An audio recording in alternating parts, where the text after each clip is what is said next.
Welcome to the IJIS Institute Sounds of Safety podcast, where our community will be delving into a series of critical issues supporting the public sector mission space. Today, we're diving into a crucial conversation on the evolution and modernization of the CJIS Security Policy.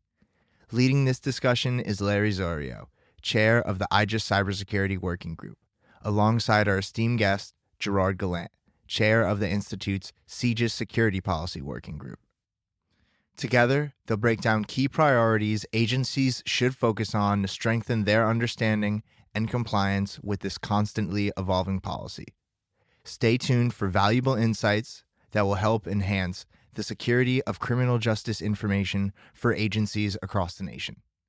Now let's turn it over to Larry and Gerard for this important discussion. Hello, everybody, and welcome to another episode of IJIS Institute's Sound of Safety podcast. On our show today, we plan to discuss FBI CJIS and why many of you are struggling to stay compliant with its many requirements. We have on the show today Gerard Gallant, CJIS program leader for AWS or Amazon Web Services and chair of the IJIS CJIS Security Policy Modernization Working Group, and also a member of IACP's CJIS committee. So we definitely have a CJIS expert on the show today. Gerard, welcome to the show. Thank you, Larry. Appreciate it. Glad to be here and glad to share some CJIS information, some CJIS experience with listeners. All right, great. Why don't you take 30 seconds? You've been in the industry for a long time, and you're the perfect guest to have on with this topic. Just take like 30 seconds just to give everybody a little bit more background on who you are and what your focus is. Sure. Yeah, I have been, unfortunately or fortunately, in the industry for a very long time. I started in the CJIS world way back, probably almost 20 years ago at this point in time.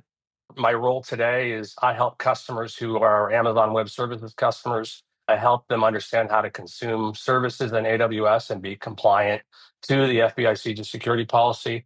Really, this is all about mentoring and helping software vendors and agencies understand the complexities of CJIS compliance and what does it mean to be compliant? How do you implement this? How do you keep data secure? And it's been a very fulfilling journey over the last 20 plus years of doing this type of work and protecting this very sensitive data. I'm sure it has been fulfilling. And, I just want to personally thank you. You've helped me more than a few times with CJIS topics and other compliance topics as well.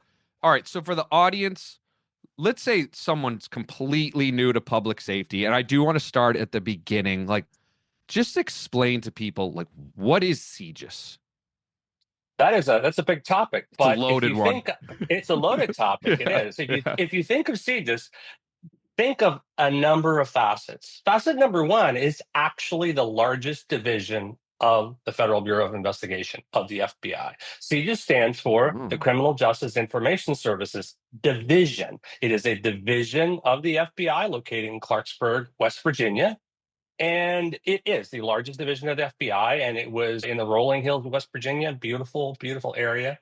That division is what stores and provides to law enforcement and non-law enforcement entities around the United States and sometimes the world data to help them achieve their mission.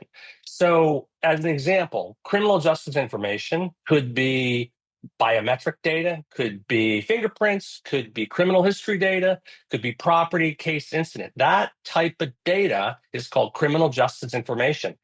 Hence the term CJIS, criminal justice information. And most of that data, by the way, that originates mostly with state, local, tribal, and federal entities, the front line of law enforcement in the United States. And they share it with the FBI CJIS division so that it can then be shared back to these agencies to help accomplish their mission, keep officers safer on the street, solve crimes faster. So it's a central repository of many types of information. And you go, well, what's the CJIS security policy? Well, it is the policy that governs and helps keep that data secure. It's based on a federal publication, the NIST 800-53, which is Security Controls for Federal Information. So basically, this CJIS thing is people, a division, systems, but it's also a policy to help protect that very sensitive information. Okay. Love that. That's a really good explanation for everybody. You know, when I think of CJIS, I come from the healthcare space a while back. And when I think of CJIS, it's almost like how we talk about like HIPAA with healthcare in a way, right? It's like, oh, all this HIPAA data in public safety and in law enforcement. It's CJIS with what Gerard was just saying around how sensitive all this data is. And, you know, we want to enable all these police officers and fire and EMT and everyone Gerard mentioned, enable them with more data, but you have to do it in a safe, secure way. So it is something that people are struggling with a bit to comply with, but absolutely understand the importance of it. Absolutely. It's very, very critical. If you look at kind of where we came from, back in the last 16 to 20 years, as an example, back in 2008, the version of the policy was 4.5. It was 38 pages. Fast forward to the first modernization of the policy, release 5, you're up to 61 pages. Release 595, which was released in July of 2024, was 245 pages. And people go, that's a lot, a huge amount of change, a huge amount of requirements. But what we have to understand, over the past 16 years, the risk to data and risk of cybercrime and the risk of infiltration of data from bad actors, both domestic and foreign, has increased dramatically. And our protection of this sensitive data, remember, there's millions and millions of records that exist in these various systems. Our protection of that maybe didn't keep up as quickly as it should have. So we needed to ramp up the control sets and of what every agency and every software vendor who works in this space must implement to try to combat the rapid increase in cybercrime and the rapid increase in attacks on this very sensitive data. You have to strengthen it. And that's really what we're seeing over the last 3 to 4 years, is a rapid intensification of the amount of requirements to help protect this data in a much deeper fashion. I love that you called that out. That really is kind of hitting home for me, because I've heard people complain about how big the document is now, right? How many policies there are. I mean, how many pages there are. And it's 300 pages. I can't believe it. But that's because of cyber risks, right? 100%. As the cyber risks increase, we have to be able to be both proactive and reactive. Sure. And right now, we've been a little bit reactive. We have to become more proactive, which is what you're seeing in these policy changes. And there's basis for the policy changes. They're based on NIST 800-53, which is a federal publication. It's been around for a long time. It's a very robust framework. So we are playing some catch up, but it's necessary catch up to really help protect this data. If you look at our personal lives, Larry, we all have banking apps. We have all of these other applications we use with personal information. And most banking apps or investment apps, what do? They ask you to perhaps protect your data with multi-factor authentication and a text message for a second code. Turning this stuff on is one way of being proactive to protect your information. And we're now moving the CJIS world into those more modern controls, which is why it's called a modernization, more modern ways of thinking of how you protect information and keep the bad actors away from that very sensitive data. Yes. Okay. All right, good. Well, let's start getting into the details a bit on the requirements. With this latest change, what are just some of the themes of this latest change that we're seeing? I mean, definitely focus on cyber. But yeah, like when people are reading this, what are the ones that stand out to you? I would say the biggest, most important process change that came about in 595, which was released in July of 2024, the biggest process change is now there's a prioritization of these controls. Prior to that, every control had the same weighting. Now, with 595, there's a prioritization, and there's actually 5 types of priorities. They were controls that were either existing prior to the modernization of the policy, meaning the alignment of the policy into NIST 800-53. There's a bunch of those. Then there are controls that are mandatory. They're P1, priority one controls. They were to be implemented by October 1st. And then we have a series of priority 2, 3, and 4 controls, which are assigned a zero cycle, which means zero cycle audit, which means over the next 3 years, you have to get these implemented such that by 27, they are completely implemented. And zero cycle audit means if you are subject to a state audit or an FBI audit, there'll be some assistance, some help in trying to help you figure out a plan to get these implemented over that time period. Nice. There's about 1,400 controls right now. More are coming when we release 6.0 of the policy comes out. About 700 are existing or P1, and about 700 are P2 to P4. So big theme was helping agencies deal with the volume to bring down the number and focus clearly. And by the way, this was a CJIS Advisory Policy Board directive approved by the Director of the FBI to prioritize the implementation of these to lessen the burden a little bit. The other theme that came out in 595 is basically through the policy board meetings and through this process that all states participate in, the process will come to a close with release 6, with the final 4 families coming out in roughly June of 2025. So we'll have a completely modernized policy. And then there'll be some housekeeping items that come after that. So this will allow the healing to begin with all these massive changes so that people can get on to implement these things. Yeah. If you were to choose the top 3 requirements that you're seeing agencies either struggle with or you feel like it's going to be a real uplift for them to kind of grasp the control and roll it out, like what would be the 3 that come to mind for you? I would say number 1 is the identification and authentication family, the IA controls, particularly the mandatory requirement, which, by the way, these have been out now for 2 years, where they are required now, most of these by October 1st of 2024. The biggest one being the multi-factor authentication, everyone, everywhere, meaning privileged and unprivileged users, every user, every location. We used to think if you were inside a law enforcement facility or a physically secure location, a lockdown facility, we were safe from cyber attacks. We now know that is not the case in any way, shape, or form, and data is not safe anywhere, any location. One measure and the best measure to help protect this data. Remember, 47% of all data breaches worldwide last year were as a result of people, credentials being compromised, business email compromised. 47% of all those breaches were related to people.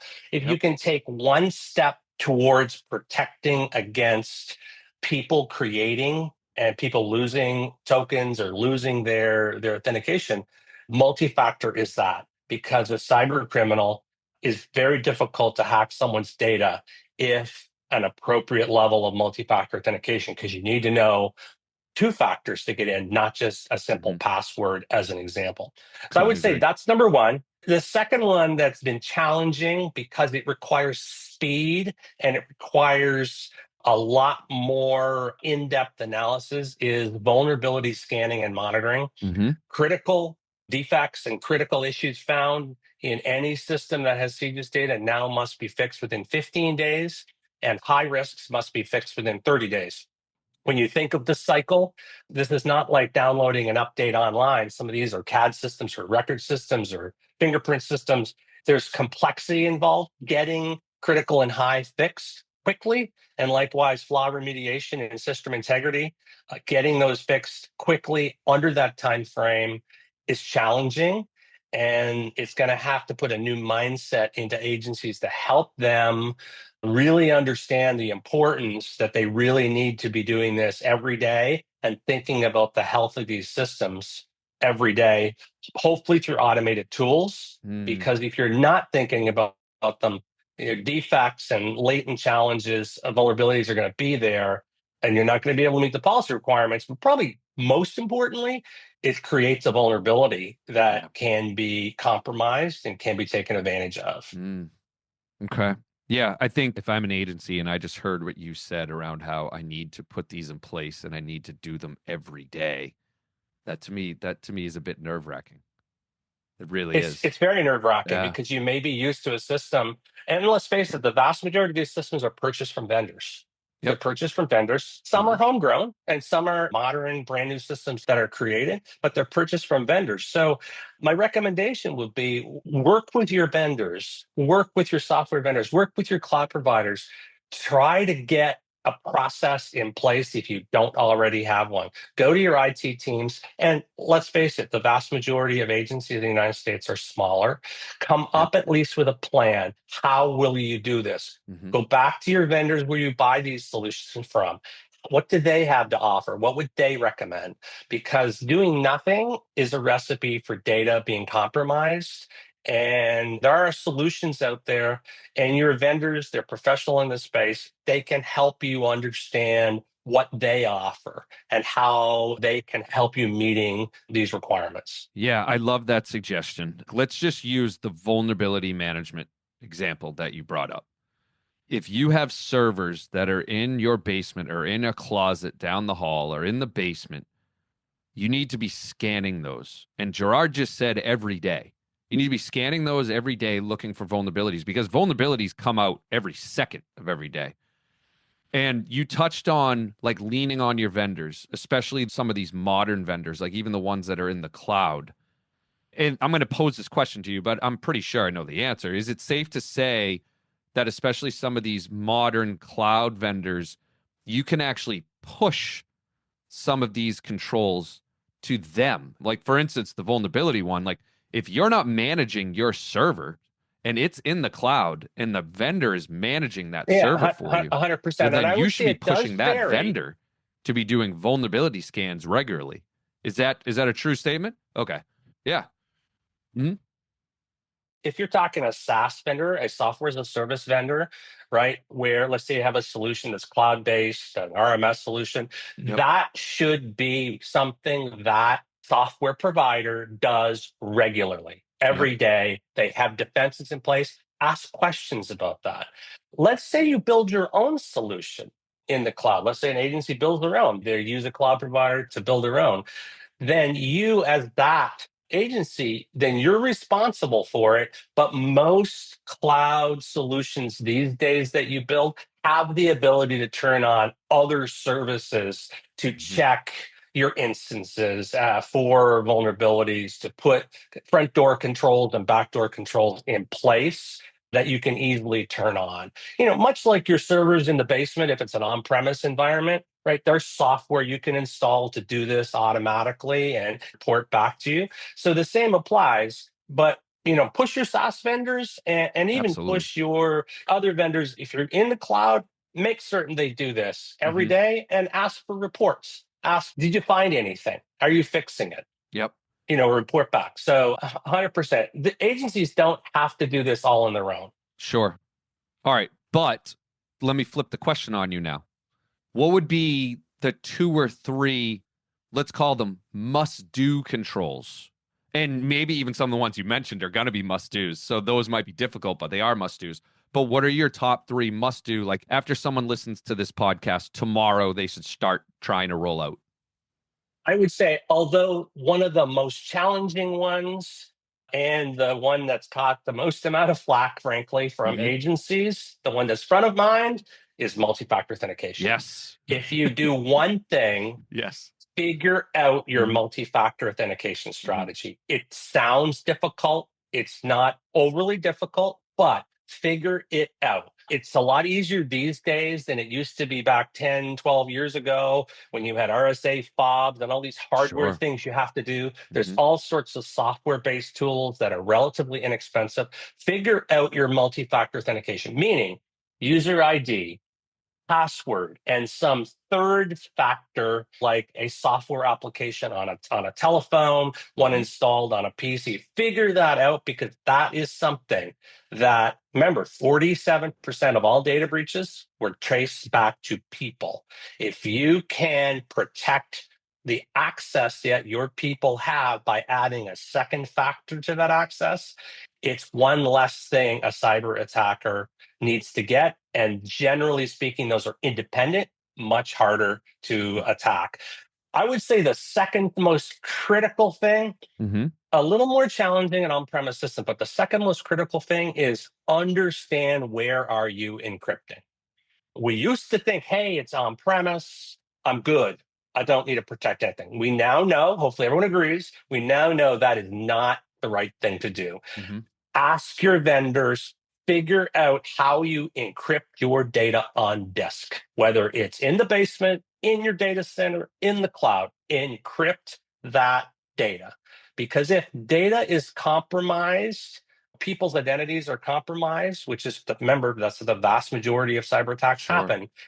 You need to be able to unencrypt that data. An encrypted blob of data is useless because, let's say, a ransomware attack, they get all your data. Hey, that's great, but it's encrypted. It's all encrypted. It's absolutely useless to them. You're not going to do anything. And I would say the third thing that goes with that is make certain you understand, yes, you can encrypt data. How are you managing the master keys to manage that encryption? You have to be able to have a story there. This sounds complicated, but even desktop computers have ability to encrypt data and control those keys. Ask your vendors, how are you encrypting data on disk? How are you encrypting data in transit? And how are you managing keys? I would say those are the three. It's really two, but multi-factor authentication, dig into it, figure it out. It's critical. Encrypt your data on disk always, and then manage your encryption keys. Much easier in the cloud if you do that, but even on premise, these are possible things that you really should be doing. Yeah, I love all three of those. I'm going to add one more, which is you need to be reviewing logs of what your administrator accounts are doing. Because Gerard threw out that 47% number with cyber attacks. Of that, those attackers are trying to get access to administrative accounts. So this to me feels like, yes, it's going to take a little bit of time, but the value of you reviewing those activity logs and understanding, all right, these are the 20 admin accounts I have, and these are the changes that they're making and what the activity that they're doing, that is going to be priceless. If you have a well-oiled system, those administrative accounts should not be making a lot of changes. So once you dial it in, it shouldn't be a noisy activity log. But yeah, at first it might be a little noisy because you didn't realize that this account is doing X, Y, and Z. But the whole purpose of that is an attacker tries to gain access to that and then does a lot of damage. So reviewing those logs, you should be able to start that tomorrow. If you don't know where those logs are, reach out to your vendor, say, hey, how do I get access to these logs? And say to yourself, once a week, or every day is probably too aggressive for everybody listening, but once a week, review those logs at least start there and just keep tabs on it. There are systems that actually will alert you when some of these activities are happening. So you can, push your vendors to maybe see if they have that, but that would be kind of the fourth one I would add to that, Gerard. That is an excellent, excellent point. Most systems create a tremendous amount of data, which gets dumped to disk to monitor the system. Even systems from 20 years ago, a lot of things were logged, they were audited, and they were never looked at. And that is very valuable data to have. And it's an excellent point, Larry. It is a policy requirement too. Policy requirement, I would say, ask the questions. How can I even just look at the exceptions that come up? My privileged accounts, as you said, who they should be fine-tuned. How do I look at those? Excellent account, excellent addition to the three that I suggested. Yeah. Okay. All right. So you mentioned that there is another update coming. So for folks that aren't aware, right, there are updates kind of every year to this. And As a practitioner myself, like I'm a CISO, I need to follow CJIS, and I also need to follow a lot of other standards and requirements.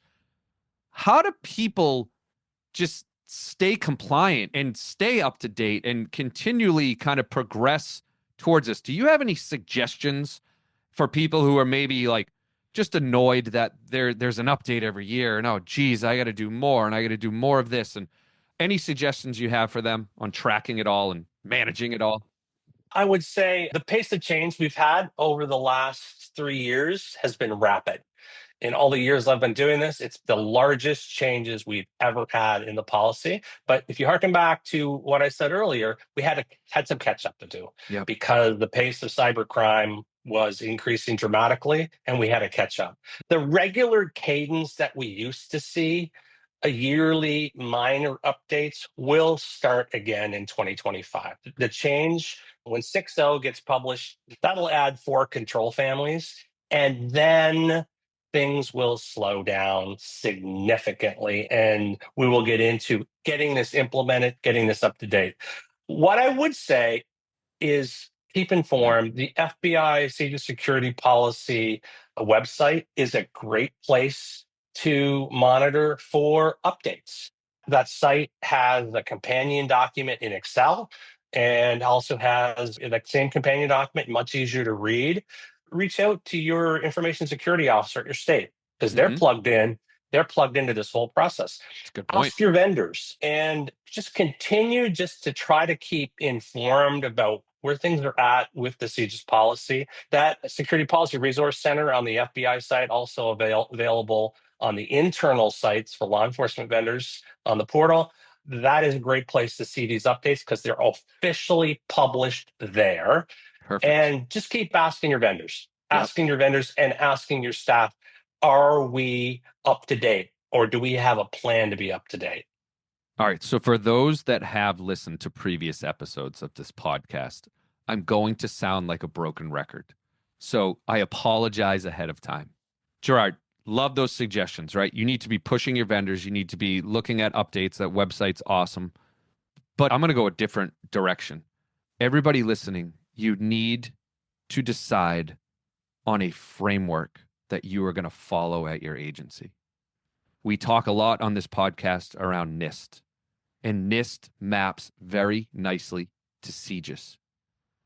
And the beautiful thing about that is if you just tell yourself, my agency, my department, my company is going to follow NIST and the NIST framework, when CJIS has an update in 6 months, or maybe they have an emergency update next week, or your state comes out with a new privacy policy, or whatever it is, if you're accepting credit cards and you got to worry about PCI compliance, if you have a framework, you can map that framework back to all these standards. So then you can kind of take a deep breath and not really drink out of the fire hose with these changes. You can feel confident that, all right, CJIS is trying to map to NIST, right? So we're good there. And if a change happens, you're not going to freak out. You're going to go to your framework and say, hey, all right, we're doing this around multi-factor, or we're already reviewing these logs. Let me see. Oh, wait a minute. This actually maps directly to CJIS. We're already doing that. That's great. We're already reviewing those logs. So just keep that in mind. That's another way of just always keeping up with all the different changes and requirements and regulations that are happening around you.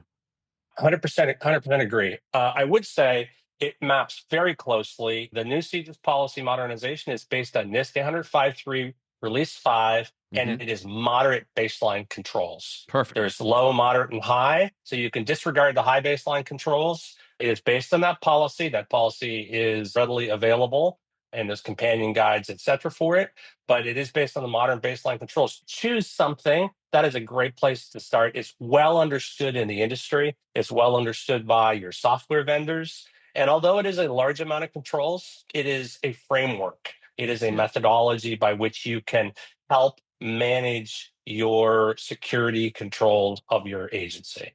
Perfect. Very well said.